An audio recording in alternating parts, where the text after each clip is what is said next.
ಇವತ್ತಿನ ದಿನ double dhamaka 2 in 1 recipe ಮಾಡೋ ತೋರಿಸ್ತಾ ಇದ್ದೀನಿ. ಕೈಮಾ ಉಂಡೆ ಸಾರು ಹಾಗೆ ಕೈಮಾ ಬಿರಿಯಾನಿ. ಇದಕ್ಕೆ ನೋಡಿ ಒಂದು 3/4 kg ಆಗೋಷ್ಟು ನಾನಿಲ್ಲಿ ಕೈಮಾ ತೊಗೊಂಡಿದ್ದೀನಿ.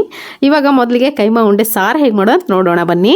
ಮೊದಲಿಗೆ ಮಸಾಲೆಯನ್ನು ರುಬ್ಕೊಳ್ಳೋಣ. ನಾನಿವತ್ತು ತೋರಿಸ್ತಾ ಇರೋದು ಕೈಮಾ ಉಂಡೆ ಸಾರು. ಇದಕ್ಕೆ ನೋಡಿ ನಾನಿಲ್ಲಿ ಒಂದು 2 ಇಂಚಿನಷ್ಟು ಚಕ್ಕೆ ತೊಗೊಂಡಿದ್ದೀನಿ, 1 ಟೀ ಸ್ಪೂನಷ್ಟು ಜೀರಿಗೆ, 1 ಟೀ ಸ್ಪೂನಷ್ಟು ಸೋಂಪು, ಅರ್ಧ ಟೀ ಸ್ಪೂನಷ್ಟು ಶಾಹಿ ಜೀರಾ ತೊಗೊಂಡಿದ್ದೀನಿ, ಹಾಗೆಯೇ 1 ಟೀ ಸ್ಪೂನ್ ಆಗೋಷ್ಟು ಪೆಪ್ಪರ್ ಕಾಳನ್ನ ತೊಗೊಂಡಿದ್ದೀನಿ, ಒಂದು 5 ರಿಂದ 6 ಏಲಕ್ಕಿ, ಹಾಗೆ ಲವಂಗ ಒಂದು 8 ರಿಂದ 10 ತೊಗೊಂಡಿದ್ದೀನಿ. ಇದನ್ನು ಚೆನ್ನಾಗಿ ಹುರ್ಕೋಬೇಕು, ಡ್ರೈ ರೋಸ್ಟ್ ಮಾಡ್ಕೋಬೇಕು. ಇದ್ರ ಜೊತೆಗೇ ನೋಡಿ 1 ಟೇಬಲ್ ಸ್ಪೂನ್ ಆಗೋಷ್ಟು ಧನಿಯಾ ಕಾಳನ್ನು ಹಾಕ್ಕೊಂಡಿದ್ದೀನಿ ಹುರಿಯೋಕ್ಕೆ. ನೋಡಿ ಎಲ್ಲ ಕ್ವಾಂಟಿಟಿಗಿಂತ ಸ್ವಲ್ಪ ಧನಿಯಾ ಕಾಳು ಜಾಸ್ತಿ ಹಾಕ್ಕೊಂಡಿದ್ದೀನಿ. ಸ್ವಲ್ಪ ಡ್ರೈ ರೋಸ್ಟ್ ಆದಮೇಲೆ 1 ಟೀ ಸ್ಪೂನ್ ಆಗೋಷ್ಟು ಗಸಗಸೆ ಹಾಕ್ಕೊಂಡಿದ್ದೀನಿ. ಗಸಗಸೆನ ಈ ಥರ ಮಸಾಲೆ ಜೊತೆ ಮಿಕ್ಸ್ ಮಾಡಿ ಹುರಿಯೋದ್ರಿಂದ ಸಿಡಿಯೋದಿಲ್ಲ. ಇದರ ಜೊತೆಗೆ ಕೆಳಗಡೆ ಇರುತ್ತಲ್ಲ ಸ್ವಲ್ಪ ಸಿಡಿಯೋದು ಕಡಿಮೆ. ಸ್ವಲ್ಪ ಡ್ರೈ ರೋಸ್ಟ್ ಆಗ್ತಿದ್ದಂಗೆ ನೋಡಿ ಕೋಕೋನಟ್ ಹಾಕ್ಕೊಳ್ತಾ ಇದ್ದೀನಿ. ಅಂದರೆ ಒಣಕೊಬ್ಬರಿ ಇದ್ದರೆ ಒಣಕೊಬ್ಬರಿ ಕೂಡ ನೀವು ಹಾಕ್ಕೋಬೋದು. ನಾನಲ್ಲಿ ಹಸಿ ಕಾಯಿ ತೆಂಗಿನಕಾಯಿ ಇತ್ತು, ಅದನ್ನೇ ತುರ್ಕೊಂಡು ಹಾಕ್ಕೊಳ್ತಾ ಇದ್ದೀನಿ. ಡ್ರೈ ರೋಸ್ಟ್ ಆಗೋವರೆಗೂ ಫ್ರೈ ಮಾಡ್ಕೋಬೇಕು. ನೋಡಿ ಒಣಕೊಬ್ಬರಿ ಇದ್ದರೆ ಒಣಕೊಬ್ಬರಿನೇ ಬಳಸಿ. ಇದನ್ನು ನೋಡಿ ಡ್ರೈ ರೋಸ್ಟ್ ಆಗೋವರೆಗೂ ಫ್ರೈ ಮಾಡ್ಕೊಂಡಾದಮೇಲೆ ಬೇರೆ ಒಂದು ಪ್ಲೇಟ್ಗೆ ತೆಗೆದಿಟ್ಕೊಳ್ತಾ ಇದ್ದೀನಿ. ಪೂರ್ತಿ ತಣ್ಣಗಾಗಲಿ. ಇದ್ರ ಜೊತೆಗೆ ಮತ್ತೆ ಇನ್ನೊಂದು ಸ್ವಲ್ಪ ಮಸಾಲೆನ ರುಬ್ಕೊಳ್ಳೋದಿದೆ, ಅದನ್ನು ಕೂಡ ರುಬ್ಕೊಂಡ್ಬಿಡ್ತೀನಿ. ಇದನ್ನು ಸೈಡಲ್ಲಿ ಎತ್ತಿಟ್ಕೊಂಡು ಒಂದು ಪಾತ್ರೆ ಬಿಸಿ ಇಟ್ಕೊಂಡಿದ್ದೀನಿ. 1 ಈರುಳ್ಳಿ ತೊಗೊಂಡಿದ್ದೀನಿ, ದೊಡ್ಡ ಗಾತ್ರದ್ದು 1 ಈರುಳ್ಳಿನ ಎಣ್ಣೆಯಲ್ಲಿ ಚೆನ್ನಾಗಿ ಹುರ್ಕೋಬೇಕು. ಪೂರ್ತಿ ಸ್ವಲ್ಪ ಕಲರ್ ಟ್ರಾನ್ಸ್ಪರೆಂಟ್ ಆಗೋವರೆಗೂ ಹುರಿದ್ರೆ ಸಾಕು, ಪೂರ್ತಿ ಕಲರ್ ಚೇಂಜ್ ಆಗೋದೇನು ಬೇಕಾಗಿಲ್ಲ. ಜೊತೆಗೆ ಒಂದು ದೊಡ್ಡ ಸೈಜ್ದು ಟೊಮೆಟೊ ಕೂಡ ಹಾಕ್ಕೊಂಡಿದ್ದೀನಿ ಹುರಿಯೋಕ್ಕೆ. ಎರಡೂ ಸೇರಿ ಚೆನ್ನಾಗಿ ಸಾಫ್ಟಾಗಿ ಹುರ್ಕೋಬೇಕು. ಇವಾಗ ನೋಡಿ ಇಷ್ಟು ಸಾಕು, ಇಷ್ಟು ಹುರಿದ್ರೆ ಸಾಕು. ಇದನ್ನು ಅದೇ ಮಸಾಲೆ ಏನು ಹುರ್ಕೊಂಡು ತೆಗ್ಕೊಂಡಿದ್ದಿಲ್ಲ ಅದೇ ಮಸಾಲೆ ಪ್ಲೇಟ್ಗೆ ತೆಗೆದುಕೊಳ್ತಾ ಇದ್ದೀನಿ. ಇವಾಗ ಇದನ್ನು ತಣ್ಣಗಾದ್ಮೇಲೆ ಒಂದು ಗ್ರೈಂಡರ್ ಜಾರ್ಗೆ ಹಾಕ್ಕೊಳ್ತಾ ಇದ್ದೀನಿ. ನೀವು ನೋಡ್ತಿರ್ಬೋದು. ಈ ಮಸಾಲೆ ಸಪ್ರೇಟಾಗಿ ರುಬ್ಕೊಳ್ತಾ ಇದ್ದೀನಿ ನಾನು. ಈ ಮಸಾಲೆ ನೀವು ಬೇಕಿದ್ರೆ 2 ಥರ ಮಾಡ್ಬೋದು. ಬರೀ ಇದೇ ಮಸಾಲೆಯಲ್ಲೇ ನೀವು ಗ್ರೇವಿ ಮಾಡ್ಕೋಬೋದು, ಅಥವಾ ನೀವು ನಾನು ಇವಾಗ ತೋರಿಸ್ತೋ ಮತ್ತೊಂದು ರುಬ್ಬುವಂಥ ಮಸಾಲೆನ ಹಾಕ್ಕೊಂಡು ಮಾಡ್ಕೋಬೋದು. ಇವಾಗ ನೋಡಿ ಆ ಮಸಾಲೆ ರುಬ್ಕೊಂಡು ಬೇರೆ ಪ್ಲೇಟಿಗೆ ತೆಗೆದುಕೊಳ್ತಾ ಇದ್ದೀನಿ. ಅದೇ ಗ್ರೈಂಡರ್ ಜಾರ್ಗೆ ಒಂದು ಅರ್ಧ ಬಟ್ಲಾಗೋಷ್ಟು ಕಾಯನ್ನು ಕೂಡ ನುಣ್ಣಗೆ ರುಬ್ಕೊಂಡಿದ್ದೀನಿ. ನೋಡ್ತಿರ್ಬೋದು. ಈ ಥರ ನುಣ್ಣಗೆ ರುಬ್ಕೊಂಡು ಇದನ್ನು ಸೈಡಲ್ಲಿ ಎತ್ತಿಟ್ಕೊಳ್ಳೋಣ. 2 ಥರ ಮಸಾಲ. ಸೊ ಇವಾಗ ಮಾಡೋದು ನೋಡೋಣ. ನಾನಲ್ಲಿ ಕೈಮಾ ನೋಡಿ 3/4 kg ಆಗೋಷ್ಟು ಕೈಮಾ ತೊಗೊಂಡಿದ್ದೀನಿ. ಇದನ್ನು ಮಿಕ್ಸರ್ ಜಾರ್ಗೆ ಹಾಕೋಬೇಕು. ಅವರು ಅಷ್ಟೊಂದು ಸಣ್ಣದಾಗಿ ಕಟ್ ಮಾಡಿ ಕೊಟ್ಟಿರೋದಿಲ್ಲ. ಇದನ್ನು ಒಂದು ಗ್ರೈಂಡ್ ತಿರುಗಿಸಿದ್ರೆ ನೋಡಿ ನಮ್ಗೆ ಯಾವ ಹದಕ್ಕೆ ಬೇಕೋ ಆ ಹದಕ್ಕೆ ನುಣ್ಣಗಾಗುತ್ತೆ. ಪೂರ್ತಿ ನುಣ್ಣಗೂ ಕೂಡ ಮಾಡ್ಕೋಬೋದು, ಕೈಮಾ ಚೆನ್ನಾಗಾಗಲ್ಲ, ಮಾಡ್ಕೋಬಾರ್ದು. ಒಂದು ಸರಿ ತಿರುಗಿಸಿದ್ರೆ ಸಾಕು, ನಮ್ಗೆ ಯಾವ ಹದಕ್ಕೆ ಬೇಕೋ ಆ ಹದಕ್ಕೆ ನುಣ್ಣಗಾಗ್ಬಿಡುತ್ತೆ. ಇವಾಗ ಇದಕ್ಕೆ ಮಸಾಲೆ ಸೇರಿಸ್ಕೊಳ್ಳೋಣ. 1 ಟೀ ಸ್ಪೂನಷ್ಟು ಅರಿಶಿನ ಪುಡಿ, ಒಂದು 2 ಟೇಬಲ್ ಸ್ಪೂನ್ ಆಗೋಷ್ಟು ಅಚ್ಚ ಖಾರದ ಪುಡಿ ಹಾಕ್ಕೊಂಡಿದ್ದೀನಿ. ಜೊತೆಗೆ ಗರಂ ಮಸಾಲ ಹಾಕ್ಕೊಳ್ತಾ ಇದ್ದೀನಿ, 1 ಟೀ ಸ್ಪೂನ್ ಆಗೋಷ್ಟು ಗರಂ ಮಸಾಲ ಇದಕ್ಕೇನೆ ಸೇರಿಸ್ಕೊಳ್ತಾ ಇದ್ದೀನಿ. ಸ್ವಲ್ಪ ರುಚಿಗೆ ಎಷ್ಟು ಬೇಕಷ್ಟು ನೋಡ್ಕೊಂಡು ಉಪ್ಪು ಹಾಗೆ ಎಣ್ಣೆ ಹಾಕ್ಕೊಳ್ತಿದ್ದೀನಿ. ಜೊತೆಗೆ ಒಂದು 2 ಟೀ ಸ್ಪೂನ್ ಆಗೋಷ್ಟು ಕಾಯಿ ಏನು ತುರ್ಕೊಂಡಿಟ್ಕೊಂಡಿದ್ದಲ್ಲ ಅದನ್ನು ಕೂಡ ಹಾಕ್ಕೊಂಡು ಇದನ್ನು ಚೆನ್ನಾಗಿ ಮಿಕ್ಸ್ ಮಾಡಬೇಕು. ಇದಕ್ಕೆ ಬೈಂಡಿಂಗ್ಗೋಸ್ಕರ ಇದು ಎಲ್ಲ ಸಾಮಗ್ರಿಗಳನ್ನ ಹಾಕೋದು. ಆದರೆ ಮಸಾಲೆ ಮತ್ತು ಅಚ್ಚ ಖಾರದ ಪುಡಿ ಎಲ್ಲ ಹಾಕಲೇಬೇಕು, ಇಲ್ಲಾಂದರೆ ಸಪ್ಪೆ ಬಂದುಬಿಡುತ್ತೆ. ಎಲ್ಲ ಮಸಾಲೆಗಳನ್ನ ಹಾಕ್ಕೊಂಡಿದ್ದೀನಿ. ಚೆನ್ನಾಗಿ ಮಿಕ್ಸ್ ಮಾಡಾದ್ಮೇಲೆ ಪುದೀನ ಸೊಪ್ಪು, ಕೊತ್ತಂಬರಿ ಸೊಪ್ಪು ಸಣ್ಣದಾಗಿ ಕಟ್ ಮಾಡಿಕೊಂಡು ಅದನ್ನು ಕೂಡ ಹಾಕ್ಕೊಂಡು ಚೆನ್ನಾಗಿ ಮಿಕ್ಸ್ ಮಾಡ್ಕೊಂಡಿದ್ದೀನಿ. ಇವಾಗ ಒಂದು ಬೇರೆ ಬೌಲ್ ತೆಗೆದಿಟ್ಕೊಂಡು ಇದನ್ನು ನಿಮ್ಗೆ ಯಾವ ಸೈಜಲ್ಲಿ ಬೇಕೋ ಆ ಸೈಜಲ್ಲಿ ಉಂಡೆಗಳನ್ನು ಮಾಡ್ಕೊಳ್ತಾ ಇದ್ದೀನಿ. ನೋಡ್ತಿರ್ಬೋದು. ನೀವು ಕೂಡ ಅಷ್ಟೇ, ನಿಮಗೆ ಯಾವ ಸೈಜ್ ಬೇಕೋ ಆ ಸೈಜ್ ಉಂಡೆಗಳನ್ನ ಮಾಡ್ಕೋಬೋದು. ಚಿಕ್ಕ ಸೈಜ್ ಅಲ್ಲಾದರೂ ಮಾಡ್ಕೋಬೋದು. ನಾನಿಲ್ಲಿ ಒಂದು ಮೀಡಿಯಮ್ ಗಾತ್ರದಲ್ಲಿ ಮಾಡ್ಕೊಳ್ತಾ ಇದ್ದೀನಿ. ನೋಡಿ ಇದೇ ಥರ ಎಲ್ಲ ಉಂಡೆಗಳನ್ನು ರೆಡಿ ಮಾಡಿಟ್ಕೊಂಡಿದ್ದೀನಿ. ಜೊತೆಗೆ ನಾನು ಕೈಮಾ ಬಿರಿಯಾನಿ ಮಾಡೋಕ್ಕೆ ಕೂಡ ಇಲ್ಲಿ ಸ್ವಲ್ಪ ಎತ್ತಿಟ್ಕೊಂಡಿದ್ದೀನಿ. ಇವಾಗ ಮಾಡೋದು ನೋಡೋಣ. ಒಂದು ಕಡಾಯಿ ಬಿಸಿ ಇಟ್ಕೊಂಡಿದ್ದೀನಿ ನಾನು. ಇದಕ್ಕೆ ಒಂದು 2 ಟೇಬಲ್ ಸ್ಪೂನ್ ಆಗೋಷ್ಟು ಎಣ್ಣೆ ಹಾಕ್ಕೊಂಡಿದ್ದೀನಿ. ಎಣ್ಣೆ ಚೆನ್ನಾಗಿ ಕಾದಾದ್ಮೇಲೆ ಒಂದು ಈರುಳ್ಳಿ ಸಣ್ಣದಾಗಿ ಕಟ್ ಮಾಡ್ಕೊಂಡು ಹಾಕ್ಕೊಂಡಿದ್ದೀನಿ. ಈರುಳ್ಳಿ ಒಗ್ಗರಣೆಗೆ ಹಾಕ್ಕೊಳ್ಳೋದು ಚೆನ್ನಾಗಿ ಫ್ರೈ ಆಗಬೇಕು, ಟ್ರಾನ್ಸ್ಪರೆಂಟ್ ಆಗೋವರೆಗೂ ಫ್ರೈ ಮಾಡ್ಕೊಳ್ಳಿ. ಇದಾದಮೇಲೆ ನೋಡಿ ಶುಂಠಿ ಬೆಳ್ಳುಳ್ಳಿ ಪೇಸ್ಟ್ ನಾನು ಫ್ರೆಶ್ ಆಗಿ ರುಬ್ಕೊಂಡಿದ್ದೀನಿ ಇವಾಗ ತಾನೇ. ಅದನ್ನು ಕೂಡ 1 ಟೇಬಲ್ ಸ್ಪೂನ್ ಆಗೋಷ್ಟು ಹಾಕ್ಕೊಂಡಿದ್ದೀನಿ. ಯಾವುದೇ ನಾನ್ ವೆಜ್ ಐಟಮ್ಸ್ ಆಗಲಿ, ಯಾವುದೇ ವೆಜ್ ಐಟಮ್ಸ್ ಆಗಲಿ, ಶುಂಠಿ ಬೆಳ್ಳುಳ್ಳಿ ಯೂಸ್ ಮಾಡುವಂಥ ಪದಾರ್ಥಗಳು ಐಟಮ್ಸ್ ಏನಾದರೂ ಇದ್ದರೆ ಫ್ರೆಶ್ ಆಗಿ ಶುಂಠಿ ಬೆಳ್ಳುಳ್ಳಿ ಪೇಸ್ಟನ್ನು ಮಾಡ್ಕೊಂಡು ಹಾಕ್ಕೊಳ್ಳಿ, ತುಂಬ ಚೆನ್ನಾಗಿ ಟೇಸ್ಟ್ ಬರುತ್ತೆ. 1 ಟೊಮೆಟೊ ಒಗ್ಗರಣೆಗೂ ಕೂಡ ಹಾಕ್ಕೊಂಡಿದ್ದೀನಿ. ನೋಡ್ತಿರ್ಬೋದು. ಉಪ್ಪು ಮತ್ತು ಅರಿಶಿನ ಹಾಕ್ಕೊಂಡಿದ್ದೀನಿ, ಬೇಗನೆ ಬೇಯಲಿ ಅಂತ. ಸೊ ಇದ್ರ ಜೊತೆಗೆ ನೋಡಿ ಒಂದು 4 ಪೀಸ್ ಮಟನ್ ಪೀಸ್ ಕೂಡ ನಾನಿಲ್ಲಿ ಹಾಕ್ಕೊಳ್ತಾ ಇದ್ದೀನಿ. ಹಾಕ್ಕೊಂಡ್ರೆ ತುಂಬ ಚೆನ್ನಾಗಿರುತ್ತೆ ಕೈಮಾ ಸಾರು. ಅದನ್ನು ಕೂಡ ಈ ಥರ ಎಣ್ಣೆಯಲ್ಲಿ ಹಾಕ್ಕೊಂಡು ಫ್ರೈ ಮಾಡ್ಕೋಬೇಕು. ಮೊದಲೇ ಹಾಕ್ಕೊಂಡು ನೀವು ಫ್ರೈ ಮಾಡ್ಕೋಬೋದು, ಏನು ತೊಂದರೆ ಇಲ್ಲ. ಎಳೆ ಮಟನ್ ಆಗಿರೋದ್ರಿಂದ ಬೇಗನೆ ಬೇಯುತ್ತೆ. ಇವಾಗ ನೋಡಿ ಚೆನ್ನಾಗಿ ಮಿಕ್ಸ್ ಮಾಡಾದಮೇಲೆ ಮಸಾಲೆ ಏನು ಇಟ್ಕೊಂಡಿದ್ನಲ್ಲ ಆವಾಗಲೇ ಸಪ್ರೇಟಾಗಿ ಅದನ್ನು ಸೇರಿಸ್ಕೊಳ್ತಾ ಇದ್ದೀನಿ. ನೀವು ಬೇಕಿದ್ರೆ ಇದು ಒಂದೇ ಮಸಾಲೆನೇ ಸಾಕು ಅಂತ ಬಿಟ್ಬಿಡ್ಬೋದು, ಅದು ಕೂಡ ತುಂಬ ಚೆನ್ನಾಗಾಗತ್ತೆ. ನಾವು ಕಾಯಿನೂ ಹಾಕಿರ್ತೀವಿ ಹುರಿಯೋಕ್ಕೆ. ನೀವು ಬೇಡ ಸ್ವಲ್ಪ ಸಾಂಬಾರು ಜಾಸ್ತಿ ಮಾಡಬೇಕಾದ್ರೆ ಕಾಯಿನ ಹಾಕ್ಕೊಳ್ಳಬೇಕಾಗತ್ತೆ. ನೋಡಿ ಚೆನ್ನಾಗಿ 2 ಕುದಿ ಕುದ್ದಾದಮೇಲೆ ನಾವೇನು ಉಂಡೆ ಮಾಡಿ ಇಟ್ಕೊಂಡಿದ್ದೀವಲ್ಲ ಕೈಮಾ ಉಂಡೆ, ಅದನ್ನು ನಿಧಾನವಾಗಿ ಹಾಕ್ಕೊಳ್ತಾ ಬರಬೇಕು. ಸಪ್ರೇಟಾಗಿ ಅಂದರೆ ಸ್ವಲ್ಪ ಸ್ಪೇಸ್ ಬಿಟ್ಟು ಉಂಡೆಗಳನ್ನು ಹಾಕ್ಕೋಬೇಕು. ಸ್ವಲ್ಪ ಜಾಸ್ತಿ ಕ್ವಾಂಟಿಟಿನಲ್ಲಿ ನೀವೇನಾದರೂ ಮಾಡ್ಕೊಳ್ತಿದ್ರೆ ದೊಡ್ಡ ಪಾತ್ರೆಯಲ್ಲಿ ಮಾಡ್ಕೋಬೇಕಾಗತ್ತೆ.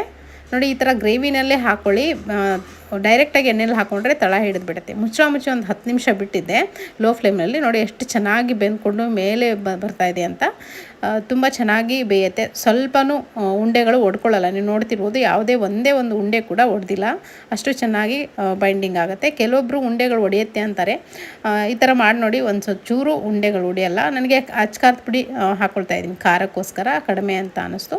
ಇವಾಗ ನೋಡಿ ಹಾಕ್ಕೊಂಡಾದ್ಮೇಲೆ ಒಂದು ಕುದಿ ಕುದ್ದಾದ್ಮೇಲೆ ನಾವೇನು ಗ್ರೈಂಡ್ ಮಾಡಿ ಇಟ್ಕೊಂಡಿದ್ವಲ್ಲ ಕಾಯಿ, ಅದನ್ನು ಕೂಡ ಸೇರಿಸ್ಕೊಂಡು ಅದ್ರ ಜೊತೆಗೆ ಒಂದು ಜಾರ್ ಆಗೋಷ್ಟು ನೀರು ಕೂಡ ಸೇರಿಸ್ಕೊಂಡಿದ್ದೀನಿ. ಅಥವಾ ನೀವು ನಿಮಗೆ ತೆಳು ಎಷ್ಟು ಬೇಕೋ ಅಷ್ಟು ನೋಡ್ಕೊಂಡು ನೀವು ನೀರನ್ನ ಸೇರಿಸ್ಕೋಬೋದು. ನಿಮ್ಗೆ ಕೊನೆಯದಾಗಿ ಸ್ವಲ್ಪ ಕೊತ್ತಂಬರಿ ಸೊಪ್ಪನ್ನು ಹಾಕ್ಕೊಂಡು ಚೆನ್ನಾಗಿ ಮಿಕ್ಸ್ ಮಾಡಿಕೊಂಡು ಇದನ್ನು ಒಂದು 2ರಿಂದ 3 ಕುದಿ ಕುದಿಸ್ಬೇಕು. ಒಂದು 10 ನಿಮಿಷನಾದರೂ ಕುದಿಸ್ಬೇಕು ಚೆನ್ನಾಗಿ. ಆವಾಗ ಚೆನ್ನಾಗಿ ಬೇಯ್ಕೊಳ್ಳುತ್ತೆ. ನೋಡಿ ಚೆನ್ನಾಗಿ ಬೇಯ್ತಾ ಇದೆ ಒಂದು 10 ನಿಮಿಷದಿಂದ. ಇನ್ನು ಮೇಲ್ಗಡೆ ಎಣ್ಣೆ ತೇಲೋ ಥರ ನೀವು ಕುದಿಸಿದ್ರೆ ಆಯಿತು. ನೋಡಿ ಚೆನ್ನಾಗಿ ಆಗಿದೆ. ನಾನು ಎಣ್ಣೆ ಸ್ವಲ್ಪ ಕಡಿಮೆನೇ ಹಾಕಿದ್ದೀನಿ, ಅದಕ್ಕಾಗಿ ಸ್ವಲ್ಪ ಎಣ್ಣೆ ನಿಮಗೆ ಕಾಣಿಸ್ತಾ ಇಲ್ಲ. ಇಷ್ಟಾದರೆ ಸಾಕು. ಇವಾಗ ನಾನಿಲ್ಲಿ ಸರ್ವ್ ಮಾಡ್ಕೊಳ್ತಾ ಇದ್ದೀನಿ ಒಂದು ಪ್ಲೇಟ್ಗೆ. ಇದು ಬಿಸಿ ಬಿಸಿಯಾಗಿರುವಂಥ ಜೋಳದ ರೊಟ್ಟಿ ಅಥವಾ ಮುದ್ದೆ, ಚಪಾತಿಗೆ ತುಂಬ ಚೆನ್ನಾಗಾಗುತ್ತೆ. ರೈಸ್ಗೂ ಕೂಡ ತುಂಬ ಸೂಟ್ ಆಗುತ್ತೆ. ಟೇಸ್ಟ್ ಕೂಡ ಅಷ್ಟೇ ರುಚಿಯಾಗಿರುತ್ತೆ. ಖಂಡಿತ ಈ ಮೆಥಡಲ್ಲಿ ನೀವು ಕೂಡ ನಿಮ್ಮಲ್ಲಿ ಕೈಮಾ ಉಂಡೆ ಸಾರನ್ನು ಮಾಡಿ ನೋಡಿ, ತುಂಬಾ ಇಷ್ಟಪಟ್ಟು ತಿಂತಾರೆ. ಇವಾಗ ಕೈಮಾ ಸಾರು ಸೂಪರಾಗಿ ರೆಡಿ ಆಯಿತು. ಇವಾಗ ಕೈಮಾ ಬಿರಿಯಾನಿ ಹೇಗೆ ಮಾಡೋದು ನೋಡೋಣ. ನೋಡಿ ಅವಾಗಲೇ ನಾನು ಕೈಮಾ ಉಂಡೆಗಳನ್ನ ಎತ್ತಿಟ್ಕೊಂಡಿದ್ದೆ. ಇವಾಗ ಮಾಡೋದು ನೋಡೋಣ. ನಾನಿಲ್ಲಿ ಒಂದು ಗ್ಲಾಸ್ ಆಗುವಷ್ಟು ಅಂದರೆ ಒಂದು 200 ಗ್ರಾಮ್ ಆಗುವಷ್ಟು ಅಕ್ಕಿನ ತೊಳೆದಿಟ್ಕೊಳ್ತಾ ಇದ್ದೀನಿ. ನೋಡಿ ಮೊದಲೇ ಒಂದು 2ರಿಂದ 3 ವಾಶ್ ಮಾಡ್ಕೊಳ್ತಾ ಇದ್ದೀನಿ. ಮಸಾಲೆಗೆ ನೋಡಿ ರುಬ್ಬಕ್ಕೆ ನಾನಿಲ್ಲಿ ಒಂದು 4 ಲವಂಗ, ಒಂದು ಅರ್ಧ ಟೀ ಸ್ಪೂನ್ ಆಗೋಷ್ಟು ಮೆಣಸು, ಒಂದು 2 ಇಂಚಷ್ಟು ಚಕ್ಕೆ, 1 ಟೀ ಸ್ಪೂನ್ ಆಗೋಷ್ಟು ಧನಿಯಾ ಕಾಳು, 1 ಟೀ ಸ್ಪೂನ್ ಆಗೋಷ್ಟು ಸೋಂಪು, 1 ಟೀ ಸ್ಪೂನ್ ಆಗೋಷ್ಟು ಜೀರಿಗೆ, ಅರ್ಧ ಟೀ ಸ್ಪೂನ್ ಆಗೋಷ್ಟು ಶಾಹಿ ಜೀರ ಹಾಕ್ಕೊಂಡಿದ್ದೀನಿ. ಒಂದು 3 ಏಲಕ್ಕಿ ಕೂಡ ತೊಗೊಂಡಿದ್ದೀನಿ. ಇದನ್ನು ನೋಡಿ ಹಾಗೆ ರುಬ್ಕೊಳ್ಳೋದು, ಏನು ಹುರಿ ಆಗುತ್ತೆ ಅಲ್ಲ, ಮಿಕ್ಸರ್ ಜಾರ್ಗೆ ಸೇರಿಸ್ಕೊಳ್ತಾ ಇದ್ದೀನಿ, ನೋಡ್ತಿರ್ಬೋದು. ಸೊ ಇದ್ರ ಜೊತೆಗೆ ನಾನಿಲ್ಲಿ ಬೇರೆ ಪದಾರ್ಥಗಳೇನೆಂದರೆ ಒಂದು ಅರ್ಧದಷ್ಟು ಈರುಳ್ಳಿ, ಅರ್ಧದಷ್ಟು ಟೊಮೆಟೊ ಹಾಕ್ಕೊಳ್ತಾ ಇದ್ದೀನಿ. ಒಂದು 4ರಿಂದ 5 ಹಸಿಮೆಣಸಿನಕಾಯಿ, ಖಾರ ಎಷ್ಟು ಬೇಕು ಅಷ್ಟು ನೋಡ್ಕೊಂಡು ಹಾಕ್ಕೊಳ್ಳಿ. ಸ್ವಲ್ಪ ಪುದೀನ ಸೊಪ್ಪು, ಹಾಗೆ ಸ್ವಲ್ಪ ಕೊತ್ತಂಬರಿ ಸೊಪ್ಪನ್ನು ಕೂಡ ಹಾಕ್ಕೊಂಡು, ಹಾಗೆಯೇ ಶುಂಠಿ ಬೆಳ್ಳುಳ್ಳಿ ಪೇಸ್ಟು ನಾನು ಫ್ರೆಶ್ಶಾಗಿ ಮಾಡಿರೋದ್ರಿಂದ ಇದಕ್ಕೇ ಸೇರಿಸ್ಕೊಳ್ತಾ ಇದ್ದೀನಿ ರುಬ್ಬಕ್ಕೆ. ನೀವು ಬೇಕಿದ್ರೆ ಒಗ್ಗರಣೆಗೂ ಕೂಡ ಹಾಕೋಬೋದು, ಇಲ್ಲಿ ಸ್ಕಿಪ್ ಮಾಡಿ. ಇದನ್ನು ನುಣ್ಣಗೆ ರುಬ್ಕೊಂಬರ್ಬೇಕು. ನೋಡಿ ಈ ಥರ ರುಬ್ಕೊಂಡು ಸೈಡಲ್ಲಿ ಎತ್ತಿಟ್ಕೊಂಡಿದ್ದೀನಿ. ಇವಾಗ ಒಂದು ಕುಕ್ಕರ್ನಲ್ಲಿ ಮಾಡ್ಕೊಳ್ತಾ ಇರೋದ್ರಿಂದ ಕುಕ್ಕರನ್ನು ಬಿಸಿ ಇಟ್ಕೊಂಡಿದ್ದೀನಿ. 1 ಟೇಬಲ್ ಸ್ಪೂನ್ ಆಗೋಷ್ಟು ಎಣ್ಣೆ ಹಾಕ್ಕೊಂಡು ಒಂದೇ ಒಂದು ಪಲಾವ್ ಎಲೆ ಹಾಕ್ಕೊಂಡಿದ್ದೀನಿ. ಅರ್ಧದಷ್ಟು ಈರುಳ್ಳಿನ ಇಲ್ಲಿ ಒಗ್ಗರಣೆಗೆ ಬಳಸ್ತಾ ಇದ್ದೀನಿ. 1 ಹಸಿಮೆಣಸಿನ್ಕಾಯಿನ ಕೂಡ ಇಲ್ಲಿ ಒಗ್ಗರಣೆಗೆ ಬಳಸ್ಕೊಳ್ತಾ ಇದ್ದೀನಿ. ಚೆನ್ನಾಗಿ ಫ್ರೈ ಮಾಡ್ಕೊಳ್ಳಿ, ಟ್ರಾನ್ಸ್ಪರೆಂಟ್ ಆಗೋವರೆಗೂ ಈರುಳ್ಳಿ.